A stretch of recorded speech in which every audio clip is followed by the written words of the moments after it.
Halo, selamat pagi. Kita berjumpa lagi di siaran Ruang Publik KBR.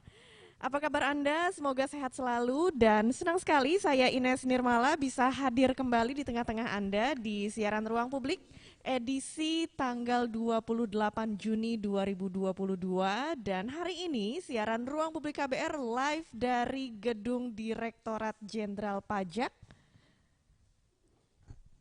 Ya, siaran kita live dari Direktorat Jenderal Pajak di Jakarta dan untuk hari ini kita akan membahas seputar haruskah ikut program pengungkapan sukarela.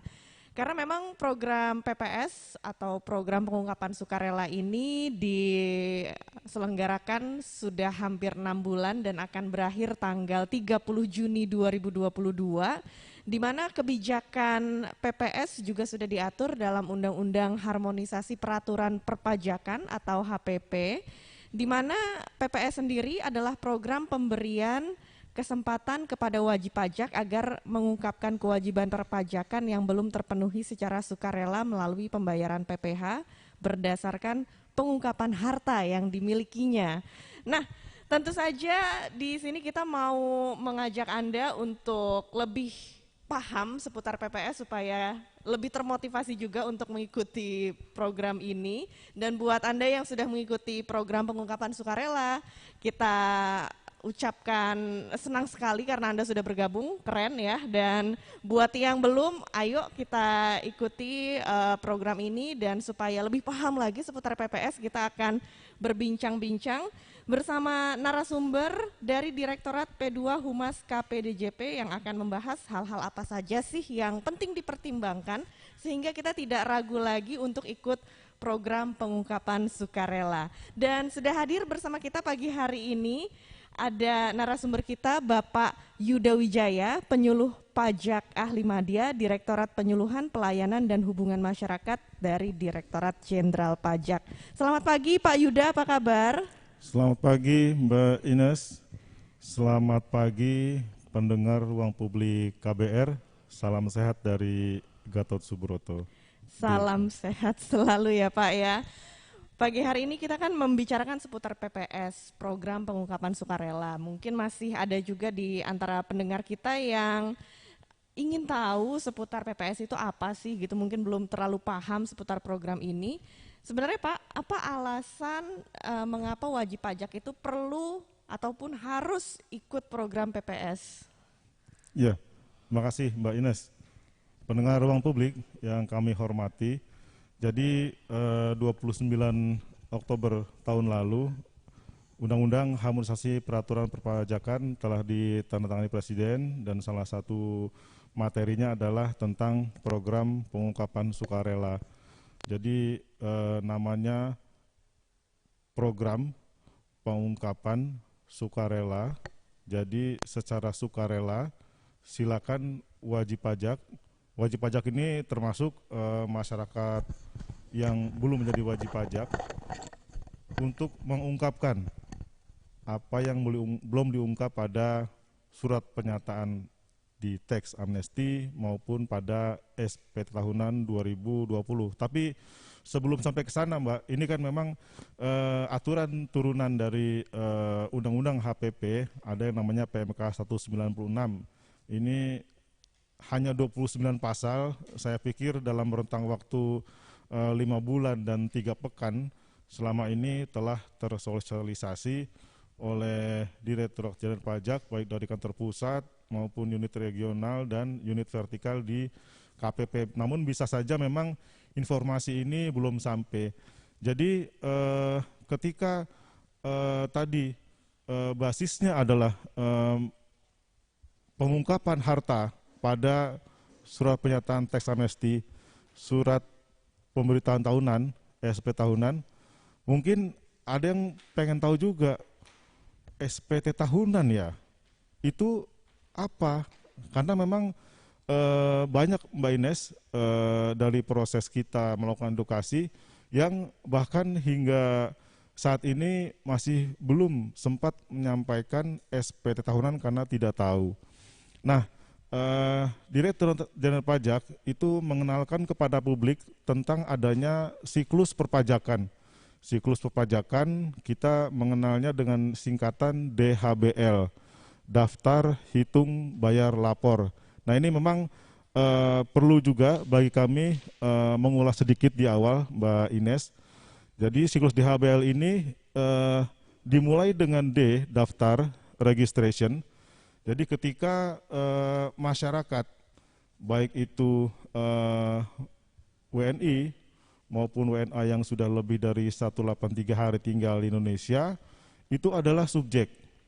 Itu adalah subjek. Nah, ketika dalam kesehariannya mereka sudah menerima penghasilan, mereka mengenerate income dari usahanya, ketemu sudah itu antara subjek pajak dan sumber penghasilan kepada mereka, itu wajib, Mbak. Wajib memiliki NPWP. Nah, mereka bisa memperoleh NPWP dengan mendaftarkan diri di KPP sekitarnya atau lewat e-registration. Jadi memang tadi saya bilang wajib, ada juga sih yang nggak wajib ketika mungkin pendengar ruang publik KBR harus ke bank, ternyata diminta NPWP, atau harus melakukan kegiatan administrasi, tiba-tiba harus punya NPWP, sementara selaku subjek dia belum memiliki penghasilan.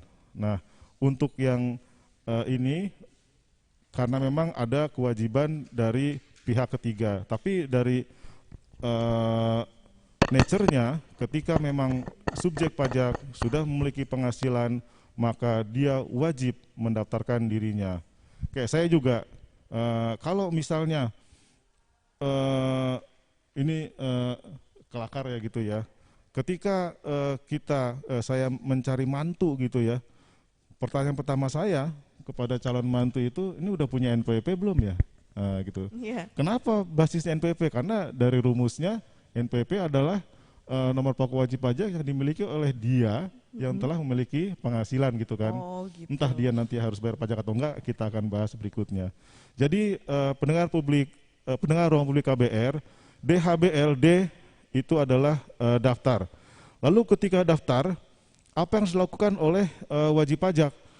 Nah, ketika sudah disebut sebagai wajib pajak, mereka mendapatkan penghasilan dari perusahaan sebagai pegawai, mereka melakukan kegiatan usaha sendiri sebagai wira swasta, atau membuka usaha melakukan pekerjaan bebas, konsultan, advokat, atau dari hal yang lain yang dia bisa menghidupi dirinya.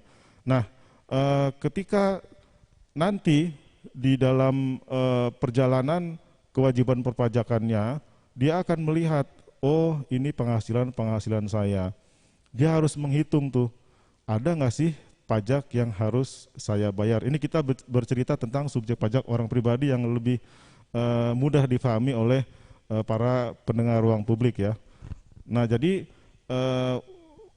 para wajib pajak ini harus menghitung, kira-kira terhutang pajak nggak sih penghasilannya. Nah lalu kalau memang terhutang, ya sudah, kita akan beralih kepada B, bayar. Jadi ketika tadi saya telah menghitung, lalu ternyata memang ada pajak yang harus saya bayar, nah, itu juga memperhitungkan dari misalnya saya adalah pelaku usaha, saya mendapatkan penghasilan juga dari pihak ketiga, saya dipotong pajak. Nah itu akan saya perhitungkan. Nah ketika sudah ada yang harus saya bayar, maka saya bayar. Tapi ketika memang dari perhitungan tadi tidak ada yang harus dibayar, tentunya tidak harus membayar. Jadi tidak usah takut. Jadi ketika tahun kemarin mungkin ya pendengar ruang publik KBR di era bulan Juli Agustus 2021 kaget dengan informasi terkait integrasi dari NIK dan NPWP. Waduh, ini kita kalau punya NPWP berarti kita harus bayar pajak ya? Enggak begitu pendengar. Jadi kalau memang dihitung-hitung tidak ada yang harus dibayar pajaknya, maka nggak harus bayar. DHBL, daftar hitung bayar. Nah, yang terakhir adalah lapor. Nah, ini adalah kewajiban paling pokok ketika memang tidak ada pembayaran. Tapi ketika ada yang harus dibayar pajaknya, ini semakin diwajibkan. Jadi lapor hanya menggunakan media SPT tahunan. SPT tahunan. Untuk orang pribadi paling lambat tanggal 31 Maret. Nah, untuk pelaku usaha, badan usaha itu tanggal 30 April. Tentunya Mbak Ines juga saya mendengar sudah menyampaikan SPT-nya. Terima kasih dari kami. Jadi SPT tahunan adalah surat pemberitahuan tahunan, setahun sekali.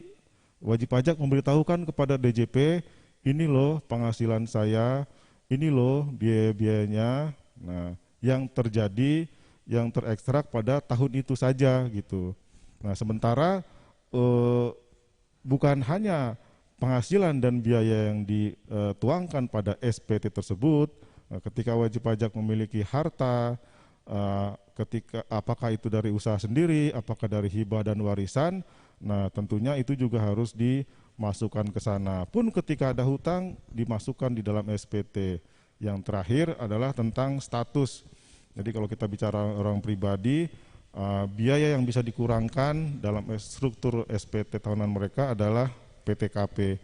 Jadi status ini perlu juga ditulis di dalam lampiran SPT tahunan. Jadi itu pendengar ruang publik KBR, kenapa kok tiba-tiba kita kaitkan antara PPS dengan DHBL? Karena ketika kita memahami L tadi, oh ini rupanya yang dimaksud oleh regulasi PMK 196, ada basis harta yang menjadi sumber objek program pengungkapan sukarela. Oke, baik Pak. Wah, luar biasa penjelasannya lengkap sekali ya. Agak panjang, nggak apa-apa, Kita yang penting jadi bisa lebih tahu dipahami. Pak seputar kewajiban kita sebagai wajib pajak ya Pak ya. Itu tadi singkatannya DHBL, di mana yang pertama daftar, kemudian hitung, terus kemudian bayar dan lapor gitu ya. Nah, untuk pelaporan ini sendiri juga memakai prinsip self assessment, di mana kita sendiri yang wajib untuk melaporkan dengan sistem online sekarang ya, SPT tahunan kita. Betul Mbak Ines.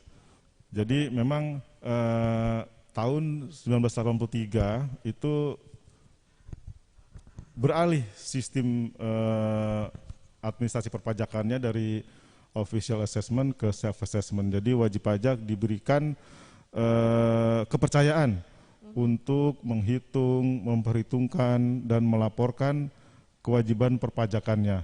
Diserahkan ke wajib pajak. Jadi dari tahun 83 itu ya kita hanya melakukan kegiatan pengawasan. Pengawasan ya, kita juga kan misalnya di rumah atau di kantor ya, kita memberikan kepercayaan kepada anggota keluarga, kepada anggota, tapi tidak luput dari pengawasan yang memang kita harus lakukan. Jadi self assessment iya, tapi DJP mempunyai fungsi lain, yaitu melakukan pengawasan. Udah benar nggak sih yang telah disampaikan oleh wajib pajak? Ya, jadi tugas DJP adalah mengawasi ya wajib pajak, Iya, betul. sudah lapor atau belum, apakah yang disampaikan di SPT tahunan sudah benar dan lengkap gitu ya Pak ya. Iya, benar, Kalau lengkap dan misalnya jelas. wajib pajak dalam menyampaikan laporannya itu belum benar, apakah ada konsekuensinya Pak? Betul, jadi pendengar ruang publik KBR, mayoritas regulasi yang dikeluarkan oleh pemerintah itu selalu menyebutkan hal itu, mayoritasnya seperti itu. Jadi ketika ada suatu ketidakpatuhan, tentu akan ada konsekuensi yang simpel, ketidakpatuhan formal, misalnya wajib pajak tidak menyampaikan SPT tahunan, maka akan kena sanksi administrasi. Terlambat melapor, kena sanksi administrasi. Nah, untuk kepatuhan materialnya tentunya di sini juga menjadi objek pengawasan. Jadi ketika kami ini memiliki bank data yang luar biasa, Mbak Ines dan para pendengar. Jadi ada automatic exchange of information, ada sumber data dari instansi, lembaga, asosiasi, pihak ketiga, ada dari akses perbankan yang sudah dibuka ya Mbak Ines ya, sehingga memang akumulasi data itu ketika disandingkan dengan SPT tahunan yang telah dilaporkan wajib pajak itu kepatuhan materialnya akan terlihat. Nah, ketika tadi terlihat ada ketimpangan, maka wajib pajak akan dicolek nih sama teman-teman di KPP. Itu adalah efek dari pengawasan. Tentunya akan ada konsekuensi ketika betul-betul wajib pajak tidak benar, lengkap, dan jelas dalam melaksanakan kewajibannya. Oke, baik. Nanti kita akan sambung lagi ya Pak, perbincangan seputar kewajiban kita sebagai warga negara, sebagai wajib pajak, dan juga kita akan membahas lebih lengkap seputar PPS, Program Pengungkapan Sukarela, bersama dengan Bapak Yuda Wijaya, penyuluh pajak ahli madya dari Direktorat Jenderal Pajak. Dan untuk Anda yang ingin bergabung di siaran Ruang Publik KBR, silahkan menghubungi telepon bebas pulsa di 0800 245 7893, atau Anda bisa menghubungi lewat WhatsApp di 0812 118 8181, dan juga Anda bisa menyimak siaran pagi hari ini lewat YouTube di channel Berita KBR. Kita akan kembali lagi ke Ruang Publik KBR setelah yang berikut ini.